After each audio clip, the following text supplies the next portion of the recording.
Hello everybody, it's Coffee Morning with Carlos Morale, where I talk about a game based upon top secret criteria whilst drinking my morning coffee until my cup is dry.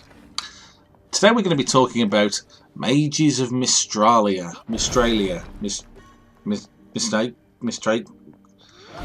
we're going to be talking about Mages of Mystralia in any case. Remember your first RPG? No, not the rocket-propelled grenade, although I imagine you definitely recall your first time with one of those too. But rather the first time you played a developing character in a branching story world.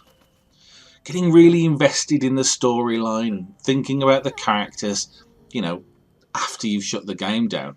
If you do, then Mages of Mystralia probably isn't for you, unless you just have to play every RPG on the market.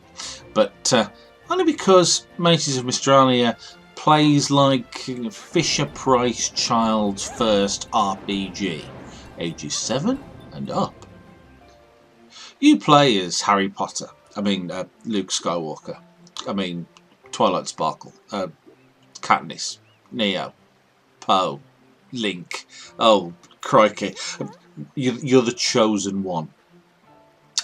You're Zia, a young girl born with the power of magic, who lives a simple life until she accidentally burns down her house one day because that fireball splash damage is hard to calculate.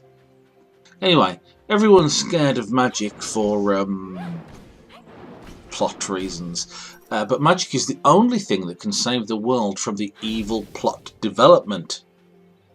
Consequently, you have to wander around the place doing magics, helping people, growing plants, fighting boss monsters, solving puzzles, and saving the world because God knows the grown-ups are all too stupid to do it. Mystralia has quite a sizable goblin problem. It also suffers with that other issue that plagues Metroidvania games, no matter what the setting. Doors with symbols on that can only be passed once you have the special power. Makes you wonder how anybody, just does anything and gets around day to day. How does the economy work? What if you need to transport vegetables in a hurry? Enhancing Zia's magical power isn't simply a matter of killing stuff and getting spells, however. You sometimes have to solve simple logic puzzles too, and then you're rewarded with a rune. Runes are sort of strung together to enhance your control of the elements and change up your powers significantly. Like I always say, why make one fireball when you can make 3 that chase after your enemies and explode? Well, I don't always say that. Sometimes I say, which one of you people has my shoes? But you get the idea.